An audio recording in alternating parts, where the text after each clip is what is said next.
Gareth Newham, the head of the Justice and Violence Prevention Programme at the Institute for Security Studies. Gareth, good afternoon to you. I mean, this is an exceptional time in so many ways, and you see this in the numbers. I mean, over a 30% drop in contact crimes. Normally, we would have a national celebration if that happened, but of course, it's because of the lockdown. Absolutely, and it's also not unique to South Africa. So virtually everywhere in the world where there has been a lockdown, crime has dropped initially. So if you compare other higher crime places like Colombia in South America, they had a 53% reduction in murder at the beginning of their lockdown. Mexico had a 43% reduction. El Salvador also 40%. Various cities across America, Europe as well. So it was to be expected. It was to be expected, but I mean, at the same time, it's one of the conversations we're going to have now is how do you sort of untangle or disentangle or detangle what's the result of a ban on the sale of alcohol from the lockdown? That's quite difficult to do. Yes, it is quite difficult because you'd have to look very carefully at where crime was taking place and how it is linked to alcohol. Certainly, we know, and there's international research that shows there's a strong correlation between alcohol consumption or alcohol abuse and certain kinds of violent crime, particularly interpersonal violence between people.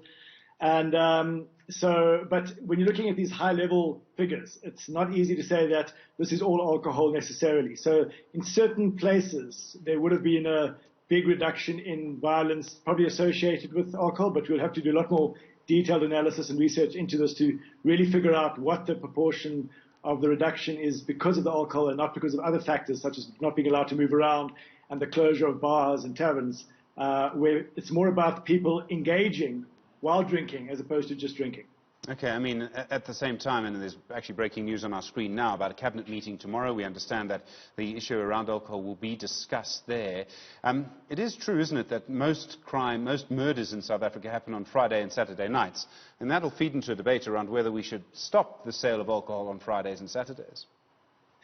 Exactly. Well, we know quite a lot about where and when and how murder takes place. So as you correctly point out, half of all murders take place over weekends at night. Only 13% of the police precincts in South Africa, so that's 150 police precincts, record 50% of the murders. So if we really want to reduce the overall murder rate, then it would be about very targeted interventions in those localities where there's higher numbers of murders.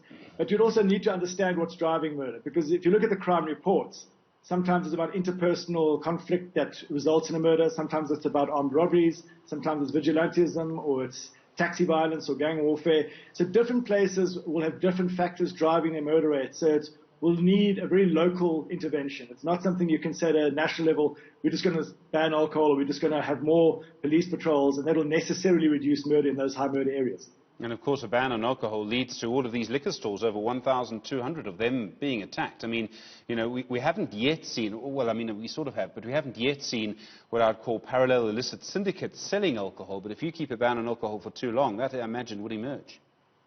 Exactly, and that's the historical and international experience as well. So whereas there's certainly an argument to be made that the sale and distribution of alcohol is more tightly regulated to reduce the harms that it does cause society, complete prohibitions of illicit substances like alcohol really doesn't help, because it removes the entire regulation out of the ambit of the state and hands it over to illicit criminal syndicates, who then start making huge profits out of selling alcohol, which is going to remain in huge demand. So we would never advocate for a complete prohibition of any substance, rather try and manage it in a way that reduces the harms that it causes, rather than losing complete control of it. A 40% drop in the number of rapes in South Africa. Now, I should say a 40% drop in the number of reported rapes in South Africa. I mean, it's probably going to be very difficult to know what the actual drop is, but there's also suggests that this is about a lockdown and maybe as well, I suppose, alcohol. Exactly. I mean, first of all, the sexual offences and the rape statistics are not, those reported to the police are not considered reliable indicators of the actual extent to which these crimes are taking place. We know from other research that on average nationally, only 1 out of every 9 rape victims will actually report the case to the police. So you can have quite big fluctuations, which have nothing to do with the actual amount of rape, but just the proportion of victims reporting the incident to the police. So some of that reduction is about being difficult for victims to report it to the police. We do know that many police stations were not happy to receive criminal complaints during certainly the first phases of the lockdown. But there may have also been a situation in which the rapes that are associated with people at parties or in public spaces also reduced because people weren't in public spaces and drinking in parties. So there are probably a number of factors that do contribute to the reduction, but it's not necessarily all to do with that there was that level of reduction in rapes. There's going to be a very interesting debate, I think it'll end up in Parliament, frankly, around people who were arrested for breaking the lockdown regulations, around 298,000. I mean, that's nearly 300,000 people who were arrested for breaking lockdown regulations. And there's a big argument about whether the lockdown was right or not in the regulations. That's a different argument. But the question now, of course, is whether those people should have criminal records. And the lawyers are going to argue about this probably forever. Do you have a view? I mean, is it the right thing that people have a criminal record for breaking a lockdown regulation that will no longer be in place in the future? Well, I think, first of all, that it's a very harsh response because, obviously, being in a lockdown in a new and unusual circumstance that we've never been in before, it will take many people some time to adjust. So suddenly dragging hundreds of thousands of people before the courts, I wouldn't necessarily think is the best idea. Just put it in context that every year in South Africa, the court system is only able to handle just around 300,000 criminal cases. So now we're saying that there's almost another 300,000 additional criminal cases for lockdown regulation contraventions, which means that we're going to have to double the size of the court system, or it's going to take twice as long for serious crimes like murder, robbery and rapes to also be prosecuted if we're clogging the system with what are essentially quite petty crimes. So I would be a bit cautious about using the criminal justice system as the way to deal with this problem, and I think the Justice Department is looking into how to deal with this.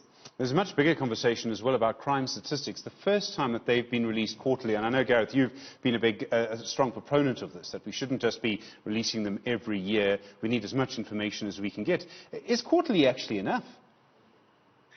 Well, it's certainly much better than annually.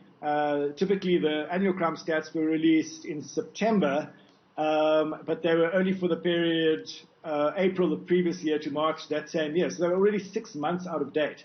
At least with quarterly statistics, we are able to look at emerging trends. So if as has kind of happened now, the April, May, and June stats are released in July or in August, then we have a much shorter period to look at emerging crime trends. When it comes down to interventions, what really needs to happen is you need the station statistics. So every police station and precinct needs to look at what's happening there, because that's where the most effective crime reduction interventions can happen.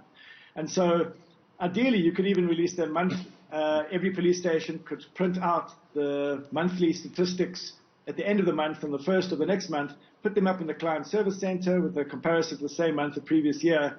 And that would just enable people to know exactly and immediately what's going up in their community. They could then join a community policing forum and get more detail about where in the precinct it's happening, what is the modus operandi, what do people need to look out for.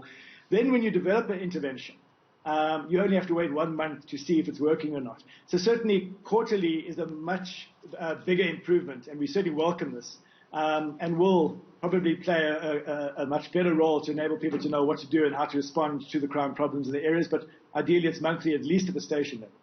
Gareth Newham, thanks very much indeed. Really do appreciate it. Head of the Justice and Violence Reduction Cluster at the Institute for Security.